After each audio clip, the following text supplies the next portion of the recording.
This is The Bandwagon, a podcast about baseball and the surprisingly interminable humor that comes from talking about sticky balls. I'm Hannah Kaiser, a baseball writer at Yahoo Sports, joined as always by Zach Kreiser, also a baseball writer at Yahoo Sports. Hi. Hello. You know what else is interminable? Max Scherzer's suspension. He cannot come back. The rain will not. He cannot. Let him. That's a great point. I had not thought about the fact. So Max Scherzer, we will get to this, but Max Scherzer suspended for 10 games. And the Mets were like, okay, that will be done on X date. And then ever since then, they have just been stuck in forever rain limbo, unable to play a sufficient number of games for Max Scherzer to come back. We're going to talk about that in our broader sticky stuff conversation. And then after that, comedian Josh Gondelman is going to be here to bandwagon something because week 6 we run out of stuff that we like. We gotta call in. We are negative people. We had to call in Josh Gondelman. We're like, a famously all right, that's everything person. Everything we like. But first, let's talk about some baseball news. So last night, which would have been Tuesday night, the specific day does matter because we're going to talk about a number of days. Bryce Harper of the Philadelphia Phillies returned. The Phillies were facing the Dodgers, returned to LA 160 days after he got Tommy John surgery, which was immediately after the World Series ended last year. He played the latter part of the season and the postseason with a torn UCL that he sustained last May. And he's back. Not successfully so. He was 0 for 4 with 3 strikeouts. The Phillies lost 13-1 to the Dodgers, but this is still incredible. It is. So the previous record, according to ESPN's research, I did not do this counting myself.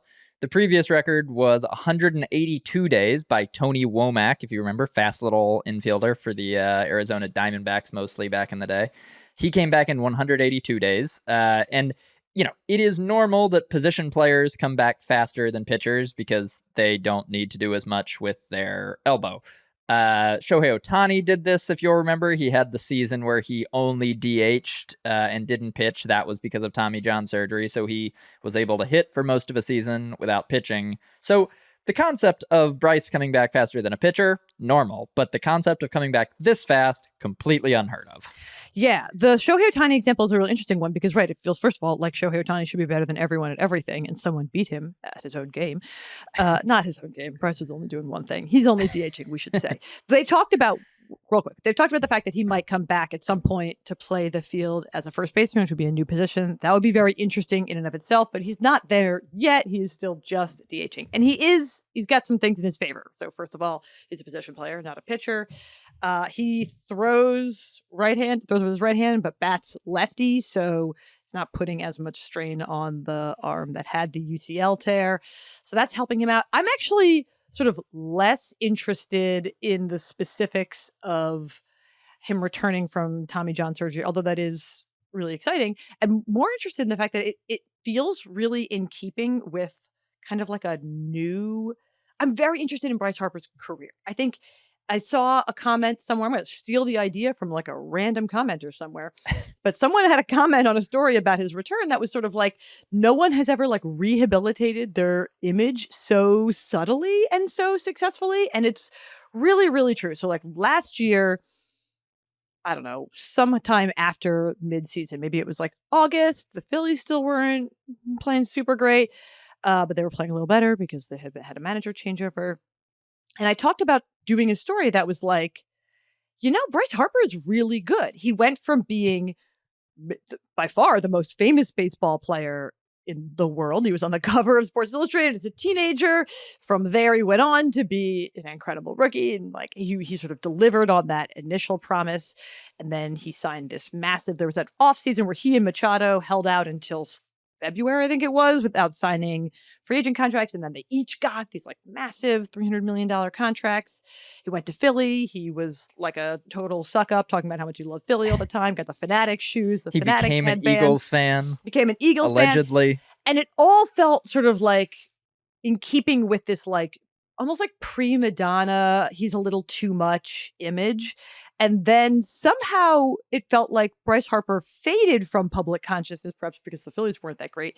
And yet he stayed incredibly good at baseball. And then the Phillies had their very fun, unexpected postseason run last year. And when Bryce Harper sort of re-entered the national stage as part of that. It felt like he came back as like guy who gets a ton of respect for being a true gamer, loves baseball, anything to help the team. And this injury return has sort of fit into that narrative and that sort of mythology that's building around him. And now he's a guy who's like, fans of other teams are like, you got to hand it to Bryce Harper. Like, I don't love the Phillies, but he's so much fun and a real tough guy. And he's like, he hit 30 that last year and now suddenly is like the beloved, not elder statesman, but sort of like the guy who's really like earning that $300 million, like the poster child for like a good $300 million contract. Right. I think part of Bryce's thing is that we have known him, or we have felt like we have known him parasocially for so long, more than half his life at this point. And it is just a real testament to continuing to be good at a thing that people want to root for, that he has, especially once he got the huge homer to win the Phillies, the NLCS, and he's running around wearing his like fanatic headband. There's a level of just heroism to him on the field, obviously, where, and this feeds into it, the Effectively Wild podcast was talking about Bryce Harper's return and not totally jokingly comparing it to Wolverine in X-Men. And so like he just has a little bit of a thing where we've come to expect superhuman-ish qualities, and he keeps feeding into it. And in the absence of doing anything that people don't like, we've glommed onto that. Yeah. I think that people would have been so quick to dislike Harper if he gave them any reason. Sort of he left the Nationals and they won the World Series the year after they left. And that felt like, oh, maybe that's our chance to be like, this, teen who had everything handed to him, which is not true. He had to work incredibly hard. But like that, he was a star, but more of a star than the team was good. And that's proof because the Nationals won the year after he left. And then that reputation has sort of completely fallen away in the years that he's been in Philly. And he's become one of the more exciting players to watch and one of the more faces of a team that feels like in keeping with the team itself, and he's going to be there a long time, and he's really tracked with their success. I have a question for you. How many baseball players, what number of fame level is Bryce Harper in baseball players? That's not a good way of framing that. Bryce, if we say Shohei Ohtani is the most famous baseball player, where does Bryce Harper rank on the famous baseball players? I think he's third right now. I think so it's just too. Him and Aaron Judge. Shohei and Aaron Judge are the top two, and I think Bryce is third. He's had a long time to get famous, and he's still famous. Yeah, and I think the Phillies' success last year has made him really interesting again in a way that has I was gonna say has me rooting for the Phillies, as if that's like something that's always a thing. Yeah. I'm from Philly. I like to think it has other people rooting for the Phillies as well, because it is really fun when Bryce Harper is on a national stage, because he does things like come back after 160 days. I hope that this does not backfire. We're not going to talk about the possibility that it will, because I have no medical training, and I don't think you do either, unless you haven't told me about that. No, let's talk about other things where medical training would be helpful. So Jacob deGrom is on the IL. Do we need to say more about this? This is bad news, but it's like it's bad news when the groundhog sees its shadow and it's going to be cold for a little longer. It's like this happens every year. So does the groundhog? I'm sure someone has run the stats on that. How often does the groundhog see his shadow? I don't know, but it's always seem cold. Like it's happened a lot lately.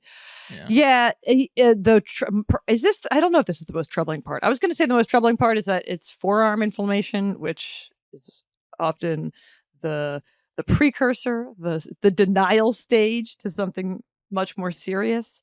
He is currently, I think, eligible to return May 14th, which is not too long from now.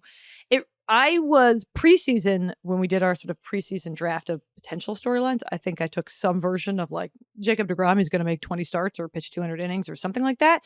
And that's because I really did feel like there's no reason that his recent struggles, I mean, there is some reason past injury is a strong indicator of future injury, but there's no guarantee that his limitations the past few years means that he is now this like paradigm of a person who simply cannot be that good without like self-immolating.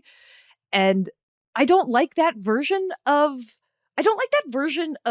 deGrom for deGrom's sake, because he's a very fun pitcher. And I also I want that story to not be true. I don't want it to be that like this is literally an Icarus analogy or a parable of how like, well, you shouldn't be that much better than everybody else. Well, it's just a daunting storyline for baseball in general, because we have a test case of one, really. We haven't really seen anyone else do the things deGrom does. And so the idea that being as good as deGrom also equals never pitching is just a scary thing for people trying to be as good as they can be at pitching. We saw some version of this scare, like with Kerry Wood and Mark Pryor in the Cubs back in the early 2000s, and people were, for years faulting Dusty Baker for using them too much. And I think that influenced how young pitchers are handled, but it also was not this definitive case that young pitchers can't pitch as much as they did. So there's some level of we need to get past deGrom as a test case of one, but there's also just, we would like to see deGrom pitch. And if he can't consistently do that, that's not great. Producer John says that the groundhog sees its shadow 78.8% of the time, which is wild. That's way more. We got to do it later in the year or something. I don't know. It feels like we're setting him up for failure. That poor groundhog, always being the bearer of bad news when we know statistically speaking it's most likely to happen. That also feels sort of deGrom-esque in that people have this impression of him as not Bryce Harper, for instance, that because he is sort of frequently unreliable. I also just don't love every baseball season it feels like I learn anew how important health and durability, and also the opposite, is to determining the ultimate outcome of every season. This is not a sentence about the Yankees, but it could be that so much of what we anticipate we'll get to see in a baseball season is thwarted or comes down to just who does and does not get hurt. And that's not the most fun way for sports to play out. Do you want to talk about the Miller v. Miller near no-hitter that nobody saw? We can briefly you just say no. Or not. No. There's it would have been more exciting if something actually happened, but instead 2 things almost happened, which is the Mariners' Bryce Miller debuted, top prospect, and took a perfect game into the 6th, then lost it. And then Mason Miller, the A's top pitching prospect, was also pitching in this game, not his debut, and he took a no-hitter a little further than that, and no one saw it, but it's okay because they didn't do the things. I should not have interrupted what would have been a beautiful transition to saying that Aaron Judge also on the IL. And again, that feeds into the kind of like whenever we are having preseason or early season conversations, and in fact, people are writing entire stories that are kind of like Aaron Judge hit so many home runs last year. Could he hit more home runs this year? It's like, well, I don't know. It depends if he's going to stay healthy, because so much of baseball seasons come down to whether or not he is going to stay healthy. I thought this was a really this is a really interesting way of, this is all we're going to say. The Yankees, they've been struggling a little bit. Also, Aaron Judge is on the IL. We'll perhaps write about that later this week, but I just think this is interesting. This will be the 5th game, or he's already missed 5 games this year. That matches the total from last year. So again, staying healthy, big part of having an MVP campaign and hitting a record number of home runs. And that dating to 2020, the Yankees are 213 and 146 to 593. Record winning percentage when Judge plays, and 26 and 29 it's 473 when he doesn't. So pretty simply put, he's very good and he needs to stay healthy, or else the Yankees are suddenly a very flawedly constructed team. Constructed. That's a thing. Flawedly. The Yankees just have a lot of guys who are very good when healthy, but not often that healthy. And that includes pretty much every player they've acquired in the past 2 years. And it's not going great for that. I think the most surprising part of those stats that I just read off when I read them, thanks to the MLB stat team who sends out a packet every day, was the fact that he hadn't missed like any time last year. I was like, oh yeah, that probably explains why he was so tremendously productive, was because he was there, he was available, he was around to be productive. So they won last night. So they did. That's preventing some level of panic here in New York. But I don't know that it is, but it's it's better than if they lost for the panic better level. Than if they lost. That's what the Yankees signs should say at the game tonight. It's better than if they lost. Yeah. So I actually have a game for you quickly to play. Wow, I'm shocked. This is related to our next segment, which involves Max Scherzer coming back. So Max Scherzer and Justin Verlander, if the Mets ever play baseball again, they are going to be debuting for their, coming back in Detroit, which is where both of them have pitched before. Famously, they were teammates before on the Tigers teams that kept getting far in the playoffs, but not quite winning the World Series. And they're teammates again on the Mets now. So this has brought me to one of my favorite baseball things, which is the number of great pitchers Max Scherzer and Justin Verlander have played with. Mm-hmm. So this is a very simple game. I have a list of literally pitchers who have won the Cy Young. They have won a Cy Young, and I'm going to ask you if they have ever played with either pitcher. Okay. All you have to do is say yes or no. If the answer is yes and you get it, you can get bonus points by saying whether they played with Verlander, Max, or both. Okay. We should say we do not tell each other the games. We do not. Ahead of time, if that was not evident by how poorly we've performed in the past. Now it is. This one I maybe could have spent more time trying to figure out, because I do know that this is a particular fascination of yours. If we were drafting our favorite things about baseball, a la Effectively Wild, you would have to take I would take this. Yeah. You would take the number of Cy Young Award winners that have played with Max Scherzer or Justin Verlander over the course of their careers. Okay. That was me stalling. Yeah. So I have now definitively figured out how many that is. So we're gonna tell you by the end of this. Okay. First one. Mm-hmm. Zach Greinke.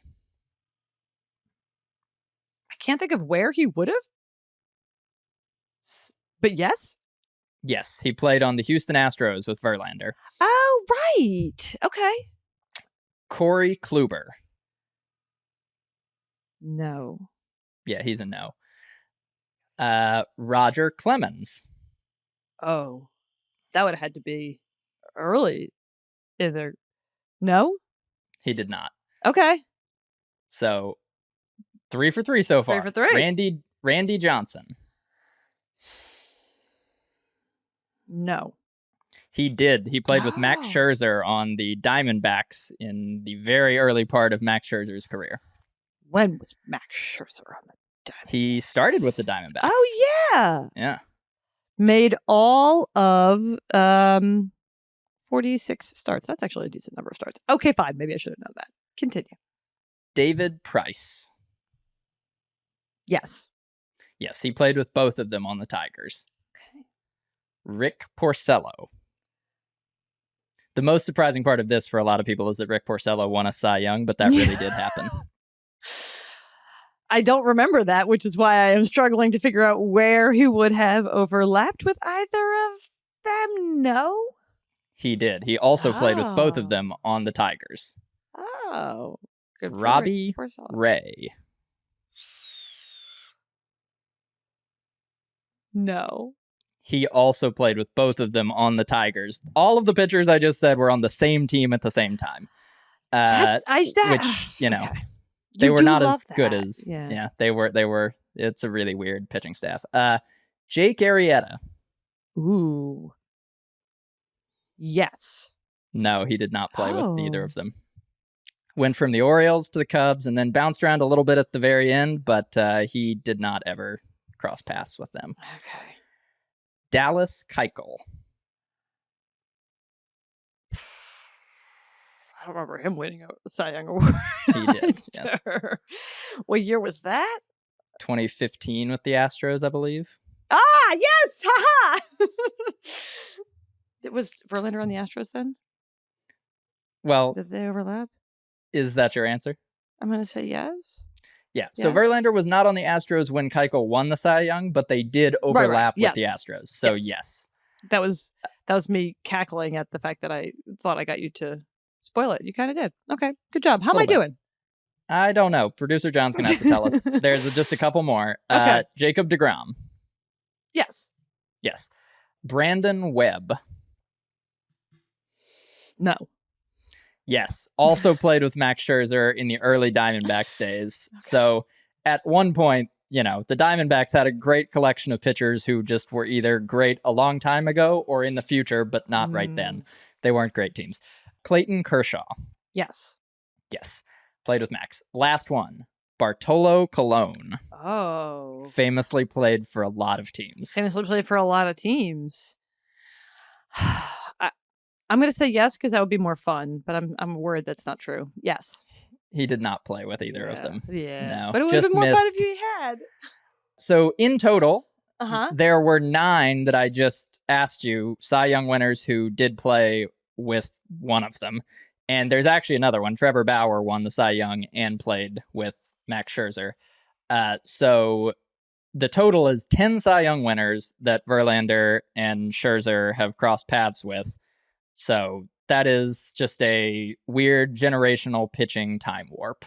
Well, and each other. Do you count each other in this? Well, no, because each one of them has not played with all of those, so it's kind of tricky. But anyway. Right. Hannah got 7 out of 13 after starting 3 for 3. Well, I didn't like that second part. It sounds like I have no clutch. But okay. That's respectable. That is, are you going to do something with this information other than quiz me on it, because it is one of your favorite things to talk about. I'm calling dibs on content around this at some I wasn't point, going to take it from you. That would have been so unkind. No, I meant for like the larger baseball universe. Okay. So, just rolling out tomorrow an oral history of all of these players. How much of it is just a feature of how long both of their careers have been? Definitely a feature. Yeah. And, they're both becoming well-traveled. There's some element of they kept... Actually, honestly, the biggest element, the 2014 to 2015 Tigers acquired all the pitchers who happened to win Cy Youngs later. So that helped. You should do, as a comparison point, how many Cy Young Award winners, just Bartolo Colon himself played with, because there's a lot of... I think it's fewer. I think it's definitely fewer. Well, Zach will tweet about this later. Please tweet a follow-up. All right, we are going to take a quick break and come back with a conversation about sticky stuff enforcement. And then after that, we're going to talk to comedian and writer Josh Gondelman. Okay, so we are going to talk about the sticky stuff crackdown, the enforcement, how it's going, which is surprising to me because we are 2 years on from when this was such a huge news cycle, and there were so many stories about this, the cheating everyone knows is happening, and then the initial reports of crackdown and how it was going, and Max Scherzer took his pants off, and that was 2 years ago, and then it kind of went away for a year, and now it feels very back, also because of Max Scherzer. Before we get into the, specifics, I want to ask you what your relationship is to this storyline, because I didn't realize sort of until I came back how much I had written about it. I was sort of going through all of the things I had written. I was like, I've thought about this a lot, and I feel very expert on balls. So what is your relationship to this storyline? This is a real, baseball keeps gifting us weird sounding scandals. We were still in the afterglow of the banging scheme when the sticky balls scandal surfaced, but I've not written about it as much as you. I would say that I have this relationship to a lot of scandals, so I freely admit that. I do not find it to be that big a deal. I am not scandalized by this scandal. I do not have particular moral qualms about the sticky stuff. So a lot of it is a structural scientific problem that I see of MLB trying, I think reasonably, to get pitchers to throw the ball in a more natural state, which in theory would help hitters. And I think it did help hitters from what we can tell for the month where the enforcement worked. And so I get the motivations, but I don't think there's a good way to do it, which is what we're going to talk about. But yeah. I will say that is where I'm coming from is I do not think that there's a huge scandal in the Astros cheated sort of way. I think this is just a reality of baseball right now that no one has figured out how to change. I agree on the sort of moralizing front. This is one of the things that I wrote about. Actually, back in 2021, when this was sort of first breaking, and there were a lot of stories written about the level of ball doctoring and the level of sticky stuff being used. I wrote about the sort of only moral quandary in some ways that I saw with it, which is something that has long since just kind of gone away as an even talking point, was the minor league aspect of guys who felt pressure to engage in something that they knew was verboten literally, because it's sort of the only way to succeed. And people who are at that level have in some ways greater motivation to try to succeed and get the attention of their larger organizations. We're not going to talk about that. We're going to talk instead about the enforcement kind of 2 years in. I agree. I think my interest in this, which I admit to being very interested in this for some reason, is in some ways sort of purely intellectual, because I think it's it really captures in a lot of different ways actually where we are in modern baseball, and in some ways how difficult it is to govern modern baseball. I'm going to see how quickly I can recap this. So pitchers need to have some kind of grip on the baseball. We're going to take that as a given. I don't know. Maybe they could do fine without it. Whatever. They need to have some kind of grip on the baseball. That's why we have rosin. They, over the course of years, decades, started mixing that with sunscreen, mixing it with pine tar. They felt like these things gave them an even better grip than I don't know the exact order, I guess, of these things, but then grip was connected to spin, and spin was connected to effectiveness of pitches and movement and that kind of thing. And then they backtracked that to using even stickier things than rosin and pine tar, like spider tack was the big thing in 2021. MLB it was always part of the rules that you couldn't do this. MLB had essentially never enforced it, largely because of the sort of mutually assured destruction. The idea was always that managers would police opposing teams by asking the opposing pitcher to be checked if they thought he was doing something illegal. Managers didn't do this because they knew their guys were doing something illegal. So in 2021, when it seemed like we were in line for another year of the pitcher, MLB, in an effort to benefit offense and sort of guardrail pitchers, announced that they were going to be cracking down on sticky stuff by having umpires check pitchers without being asked to do so. There was a whole bunch of immediate scandal around how these checks would go and whether it was unsafe, and whether Tyler Glasnow ended up getting hurt that year. And I think he connected it, although since then it doesn't seem like there's been this incredible rash of pitcher injury. Okay, now we're 2 years on. What has essentially happened is we can tell based on looking at league-wide spin rates that pitchers maybe backed off using illegal sticky stuff, and then it slowly crept back up. MLB would say, you guys can't do that. We're going to, again, reminding you, we're checking. And then perhaps spin rates would fall again and back up and fall again. And this, what was brought back into the main baseball discourse by the fact that Max Scherzer became the first pitcher, I think, since 2021 to get popped for sticky stuff use in a game. And that ejection comes with an automatic 10-game suspension, which the Mets cannot replace that player on their roster. So they are playing a pitcher short, which is putting them at somewhat of a disadvantage. Perhaps less so because now they've had a ton of games off because of all the rain, but not intentionally. Harder to assess, but yeah. Harder to assess. Sorry, I'm talking a lot. And the reason why I think this speaks to all of the different things that are happening in baseball right now. Okay, quick couple things. One, MLB wants to push the pendulum back in favor of offense. We talk about this a ton. That's what a lot of the rules are about. That's the reason they are cracking down. That is, it's not, again, this is not actually a moral issue. It's an aesthetics issue. They want pitchers to be a little bit worse, reasonably so, because offense has been sort of tanking. So that's, again, very reflective of modern baseball. The other part of it that I think is really reflective of modern baseball is the fact that we can measure everything so finely that it becomes impossible to find a perfect solution, because every possible solution, people then dig in to the specifics and see the ways in which it is imperfect. That's true about the larger ball, especially. Like, overwhelmingly, the physical baseball has become this symbol for so many things. It's become a symbol for distrust between the players and the league. It's become a symbol for the fact that conditions are always changing within the game, and that for as much as we like to compare things through history, that every era is different, and in some ways every season is different.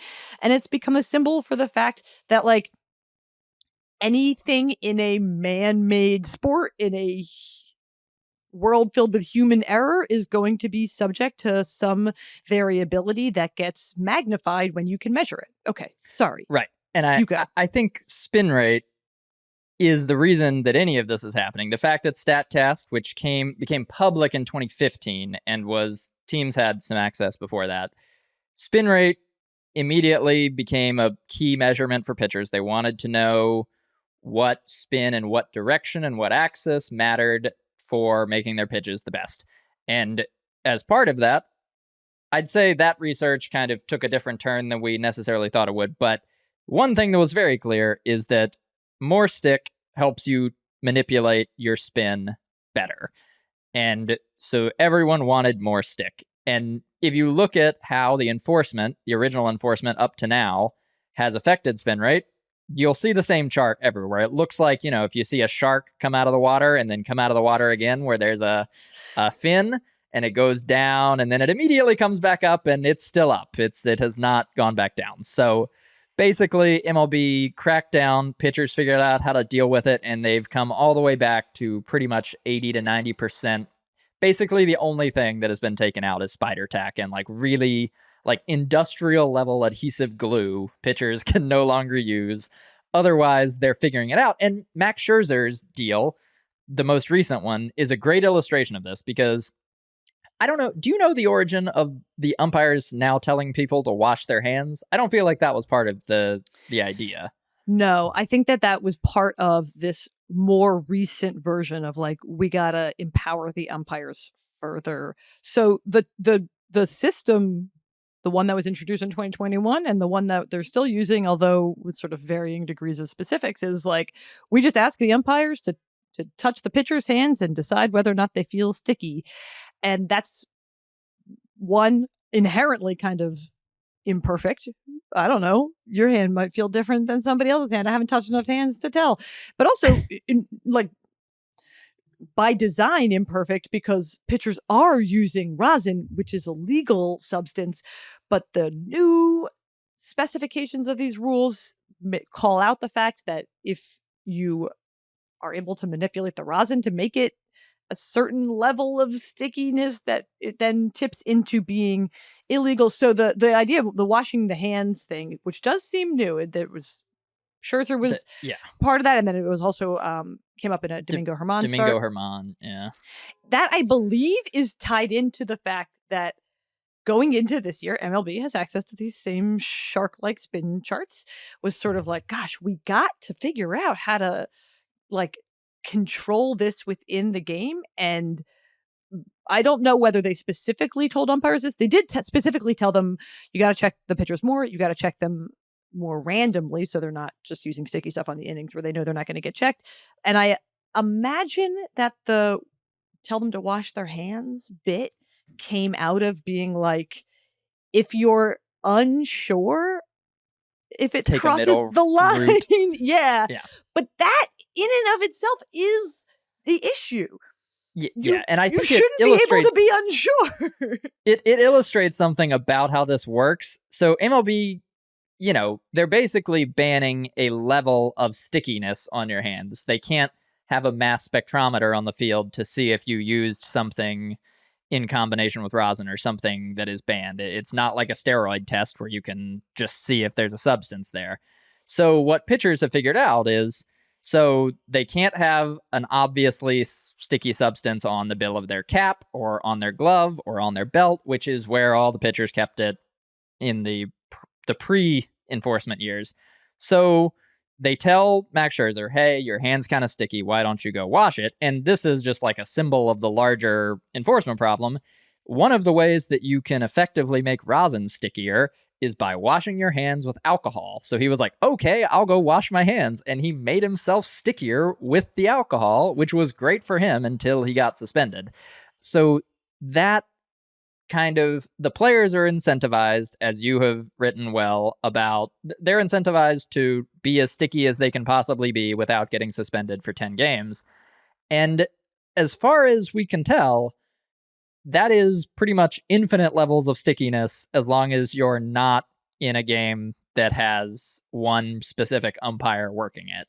Yes. So when Max Scherzer got popped, it very quickly came out that the umpire who initially was doing the check with him, all the umpires ultimately get involved if someone's going to get ejected. But Phil Cuzzi was the one who was doing the check, and that he had been involved in all 3 of the pitcher suspensions since the sticky stuff crackdown.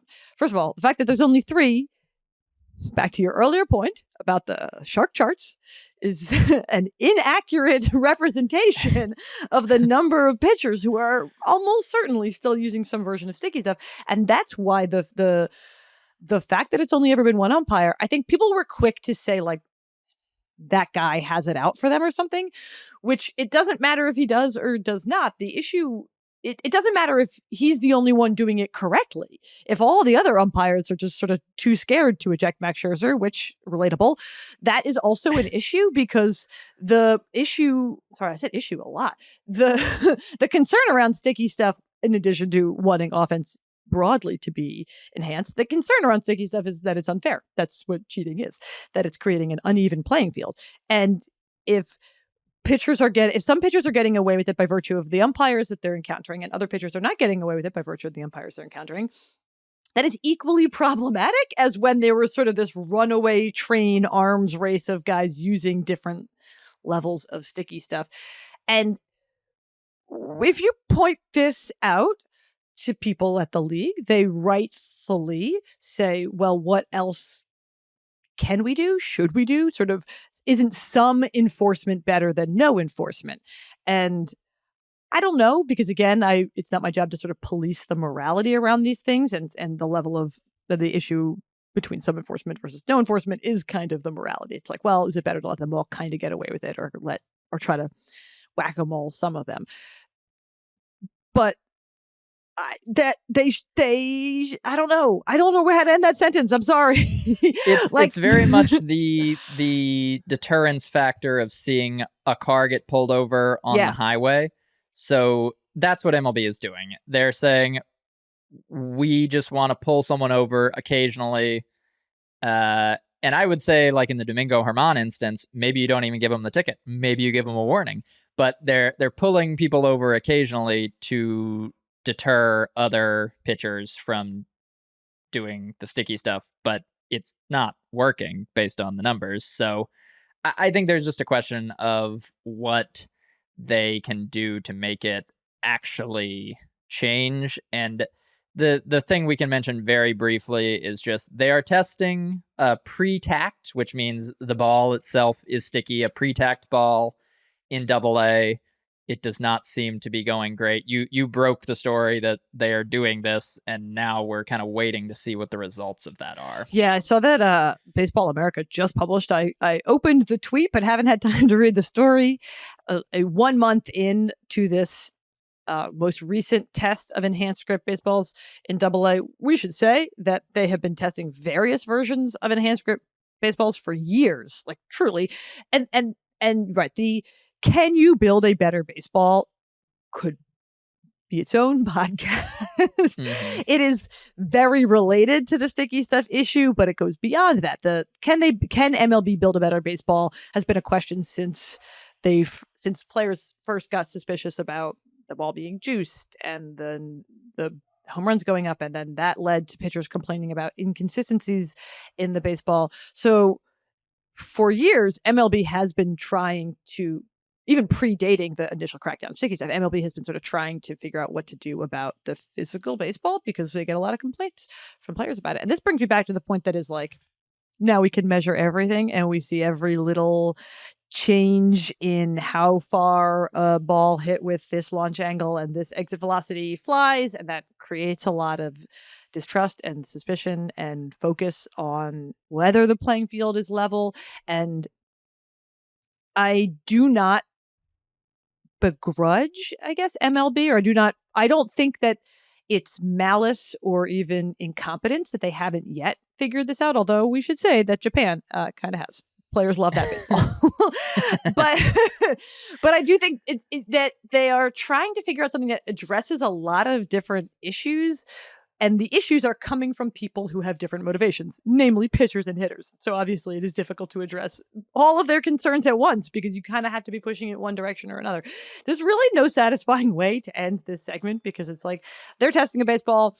Early reports are this one is not good. That was the same thing last year. They tested a baseball. In fact, they called the test stuff early because of how negative the reports were coming out from the minor leagues where those tests were happening.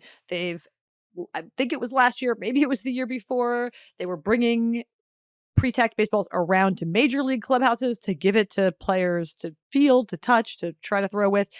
And part of the concern is both that, like, once it's put into gameplay, all of the issues rise to the top. So you can give a guy a baseball, he can touch it, he can say that feels great, but then that's different than how he'll feel when he throws a bullpen with it. That's different than how it'll be once they put it into play. That's different than how it'll be once it's being interacted with by hundreds of different pitchers in all sorts of different atmospheric conditions. There's like a whole lot of variables. Yes, the sticky stuff matter comes down to this. If you are driving, maybe you're driving listening to this podcast, and you saw someone pulled over for speeding, how often and for how long would you go 9 over instead of 12 over? And I'm guessing the answer is you'd still go 12 over most of the time. And that's what MLB pitchers are going to do. And you almost certainly wouldn't go exactly the speed limit. No. Ever. You're going to go a little over. Going to go over. And that's a world in which we can put an actual number on something, which is not how stickiness behaves. We absolutely just like barely scratch the surface of all the ways that this continues to play out in Major League Baseball. So you should read stuff. You should read this Baseball America article that I'm about to read about how the tests have gone. You should seek out, if this is somehow the first you're hearing about sticky stuff, the various stories. I think Sports Illustrated did a great one. Athletic did one back in 2021 detailing the history of the use of sticky stuff. And yeah, I've written about it a fair amount as well. Okay, we are now going to hear from comedian Josh Gondelman. Wow, we have hyped him up so many times. We've been promising him, and he is going to come talk to us about the things he's bandwagoning, which may or may not be the Boston Red Sox, his team. And now with us is Josh Gondelman, comedian, writer. His special People Pleaser is out now. You can watch it for free on YouTube. Also, my friend. Hi, Josh. Hi, Hannah. Thanks for having me. Hi, Zach. Hello. My enemy. No, and famous Bostonian. This is a quick side note. You had an article recently that was like writing about famous Bostonians. Yeah. And you were promoting it various places. And I meant to tell you that I wasn't sure until I clicked through whether you were promoting an article that you had written or an article that you were in as a famous Bostonian. Oh my gosh. So many people clicked and were like, nah.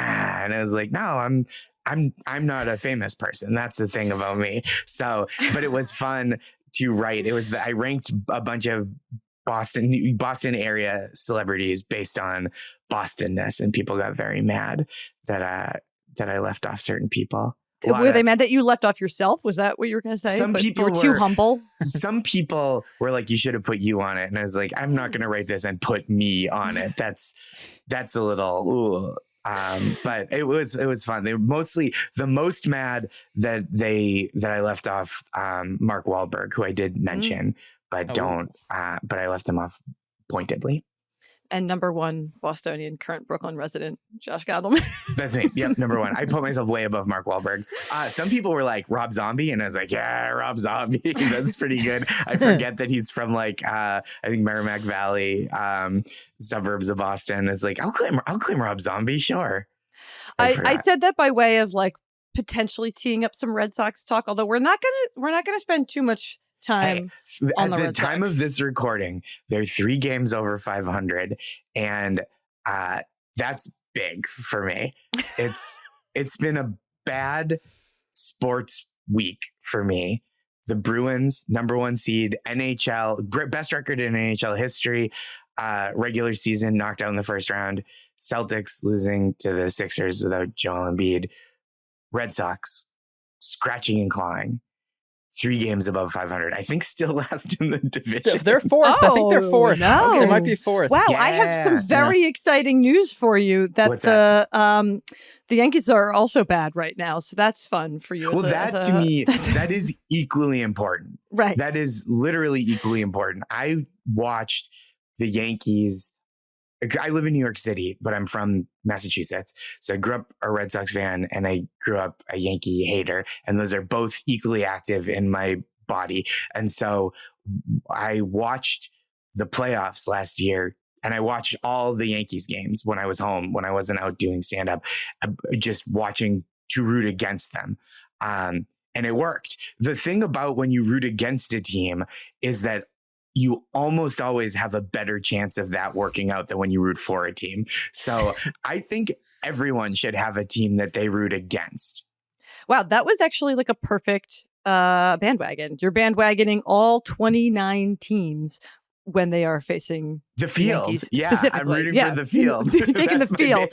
In the Yankees versus the field, you're bandwagoning and you don't always have to pick the Yankees. Like, I'm not telling people what team to hate, right? There's lots of other rivalries, but I do think it is important. Like I think there is a strain of sports fandom that's like, I just want everybody to have a good time. And that's mostly true of me. I want almost everybody to play well and have a hard-fought game, except for the Yankees, who, gosh, I would say I want them to lose by 100 runs every game, but sometimes I want them to lose by 1 run in heartbreaking fashion just to mix it up. So I think having a team that you root against is important and fulfilling, because unless they're the one team that wins the World Series, you still get to watch them be crushed at some point. At some point. So That's your true. odds are tremendous. Yes, as someone who has been forced to watch the Yankees get eliminated in many recent postseasons. Yeah. If that's what I was rooting to have happen, I have had some good postseason runs. And I'm not saying it's not what I was rooting to have happen. You, as a journalist... You were just rooting to get to warm weather. Exactly. As a journalist, you're rooting for some comp days and time off. But to me, I have the pure experience of getting to irrationally cheer against a baseball team. And with how the Red Sox being so disappointing last year, it is exciting that so far they've played, their starting pitching has been a little shaky, which means every game is exciting. That's the upside of that, right? They go up 5. We're not turning off the game. We're in for a 2-hour, 40-minute thrill ride every time. I was going to say, okay, so we're not going to spend too long on the Red Sox, but I do need your quick take, which is just, would you say that fans who watched last year, maybe you're brand new to baseball and you only watched last year and you were like, this Red Sox team is terrible. Should those people jump on the Red Sox bandwagon this year, or should they maybe hold off just a little bit, wait a little longer? I would say this isn't the year to jump on the bandwagon, but this is a year that I think if you're not a baseball person, that if you're new to baseball, it's not part of the trend of like the Red Sox, that team that never wins and is always like, they're going to get just beat up on every game. So I think that's the takeaway, is like, they're fun. They're They're a little frisky. They're not across the roster. I wouldn't say that they are like ready to compete at a championship level, but this isn't, the post Clemens despair Red Sox of my youth. All right, Zach, as an actual Red Sox fan, would you like to participate? I feel like I'm like just out here weighing in, steamroll you, Zach. weighing in from a position of like person who never really cared that much about the Red Sox. I have largely given up the Red Sox, but I think I will be more into it when they have something other than the husk of Corey Kluber pitching. It's been because it's not just high scoring. It's like sad because it's not like some young guy is taking his lumps. It's like, oh no, Corey Kluber is just out there, trying very hard and isn't very good anymore. That is tough with a veteran pitching roster, a starting pitching rotation that's like doesn't quite have their stuff anymore the way they used to. Where I think you're exactly right. If it were young guys, they were like, "Ooh, they're pretty electric to watch," but they just haven't figured out that control or like how to just paint the corners, etc. This is like, ooh, they know how to do it. It's just that ability they've lost a step, and their tragectory is decline, which is they're on the other side of an apex. Yeah, which is natural, right? I'm not like, ugh, gross. Like aging. I'm certainly not in my physical prime. Don't know that I had one, but I certainly not now. I never had one in terms of baseball. No. You say what would you say was your physical prime? Was there a moment that you were like, "This is my athletic peak"? Yeah, did you definitely know it when you had it? Yeah. Okay. Yeah. What was it? In 2013, 10 years ago, that's when it hit. I was sponsored by General Mills and Wheaties to run a Tough Mudder under this is real. I have a Wheaties box. You can see it a little bit in the corner of the Zoom. That's a Wheaties box. That's my torso. And it's in the corner there. And I ran a Tough Mudder and I like blogged about it for them. I only had 5 weeks to train. And so I mostly just ran and did push-ups. So I like was running several miles a day most days. And I was like, damn, I'm in like pretty decent shape. But even in 5 weeks, I never got to the point where I remotely was like, yeah, I get why people do this. You were like, I'm only doing this because there's a finish line in sight, and then I can I felt stop like this was my equivalent of when an actor does a Marvel movie and they're just like working out 18 hours a day. Meanwhile, I was like running for like 3 to 6 miles. Like, so this is going to be documented once and then it's over. Yeah, totally. But I was like, oh, on the other side of this, I'm going to crush a pizza. Wasn't drinking. Wow. Yeah. Was that like the best pizza you ever had? The pizza after you ran it? I had when I finished. Everyone else that I was doing this with, I had to go to Chicago, and everyone else went to the airport right after. But I had just kind of assumed like, I'll be tired. I don't want to fly. There are so few flights like in the like late afternoon, early evening most times anyway. So I like took another night at the hotel and I got enchiladas, which I remember being delicious, and one whiskey. And then the next morning I woke up with the worst hangover of my life because I was so dehydrated, and then just like took a big glass of hard liquor right to the face and woke up the next morning having to go to the airport like, ugh, like zombie noises, horrendous. So I don't recommend fitness. But we think that perhaps Corey Kluber and Chris Sale are in there. Just order some enchiladas and some whiskey stage of career. I think that might be it. And like it might be time for the whiskey and the enchiladas. It might be they're in their enchilada years, which I've been in consistently since that moment. Since 2013. Yeah. It's been enchilada and whiskey the whole way. Mm-hmm. EMW, that's for the last decade. I'm on the enchilada and whiskey diet. Life expectancy incredibly low. Tell us like, what you. Oh, sorry. Go ahead. No, I was just gonna say you could tell us what you were actually gonna bandwagon. That's right. So I'm here to bandwagon unionizing across baseball, and we saw that with the minor leagues. Incredible news.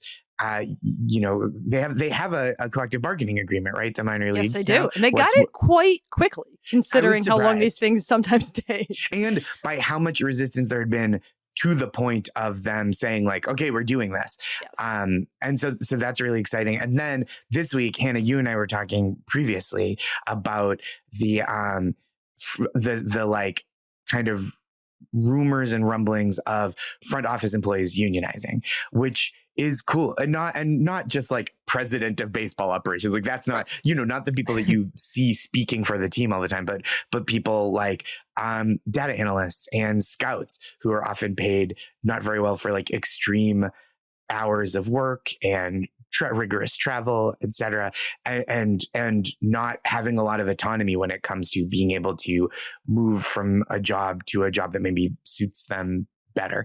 I think that's really awesome. I think like unionize your workplace wherever you work, wherever you live. I think that's really an exciting possibility. Yeah, a lot of this came up because of an article by RJ Anderson at CBS Sports, friend of the show. He was talking to a lot of people for a long time about the ways that front office employees are so different from pretty much everyone else in baseball now, in that they don't have any freedom of movement because of the way contracts are set up for these, pretty low-level jobs. You can't change jobs in season. All the contracts run from the beginning of the season to the end of the season. And if you try to negotiate at the end, you might wind up, as he put it, kind of being the person standing at the end of musical chairs where there's no guarantee you'll get back in. So there's a lot of issues with these where people aren't thinking about the quantitative analysts, but it's a job where you might end up punted out of the industry if you try to improve your standing.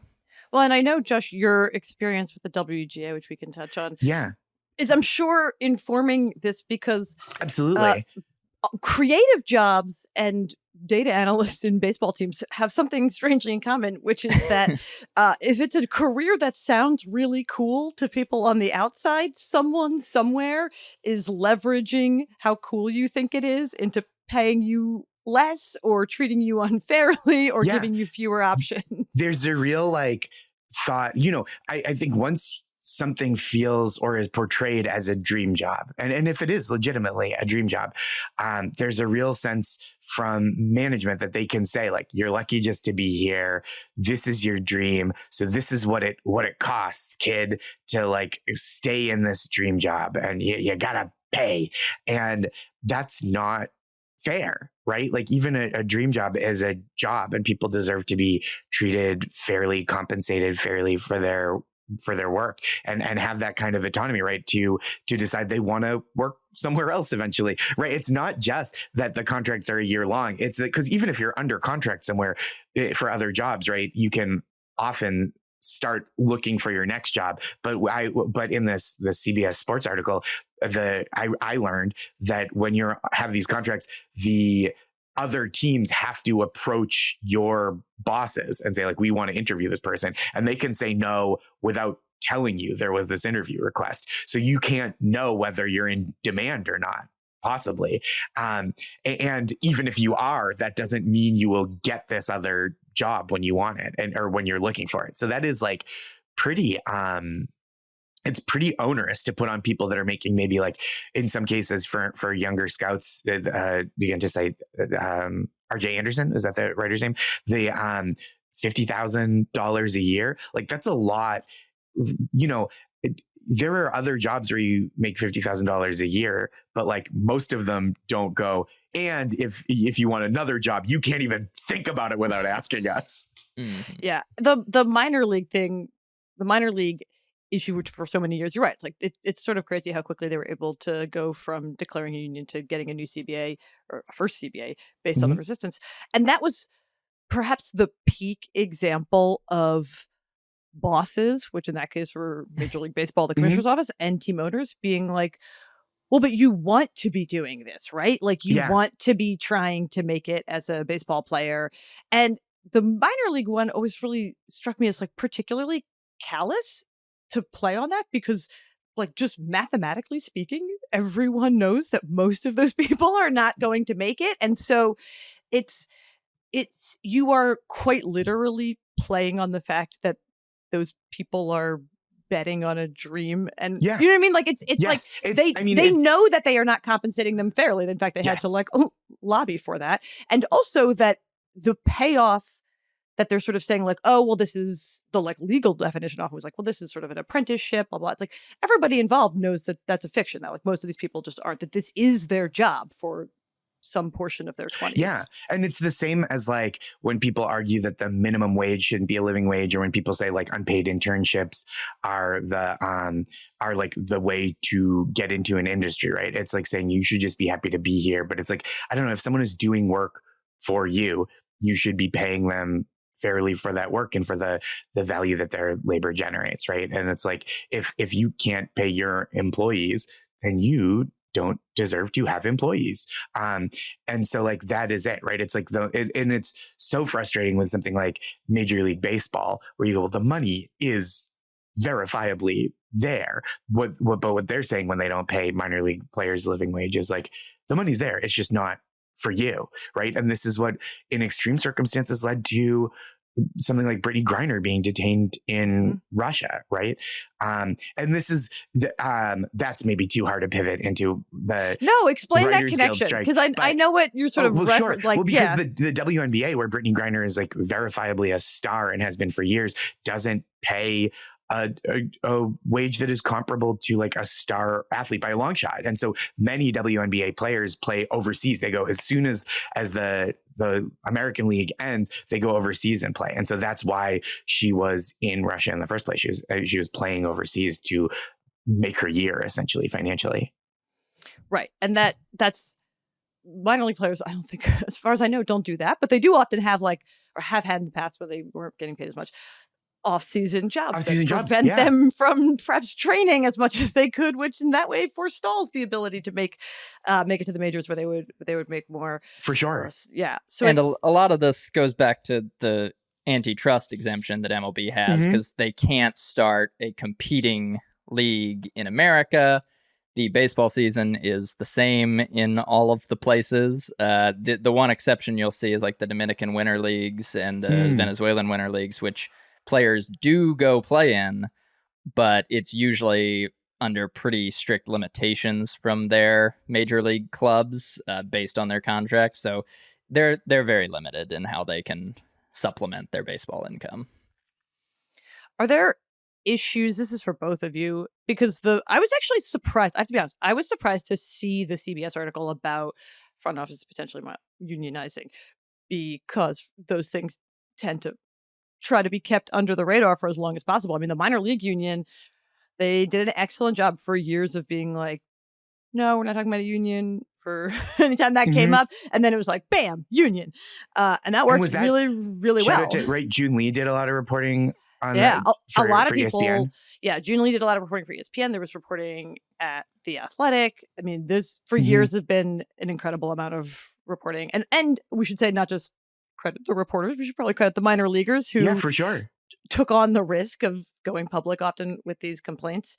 But they really successfully turned the public tide before they tried to organize. They really they didn't overplay their hand kind of at any point. They made sure that this was a successful venture as possible before going public. And so that the CBS article kind of caught me off guard, because it can be risky to put the idea of unionization out there. It felt like a little bit more of like a thought experiment that because I think at one point in the article it's like there are no reported union organizing drives being being conducted at this point, but it is like the kind of thing that would be of interest or would be necessary for these employees. Yeah. But that is, it's really interesting. I similarly hadn't thought of the quantitative analysts as but of course they are I think the people I know who have worked in that capacity are yeah, this rules. I'm working in baseball, even though I'm not a baseball player or manager or position coach or something. And then I think that's really cool. And that's the same, Hannah, you alluded to it. That's how people treat folks who do almost any kind of creative work, right? Of No, this is a glamorous, high profile thing that you're lucky to be here.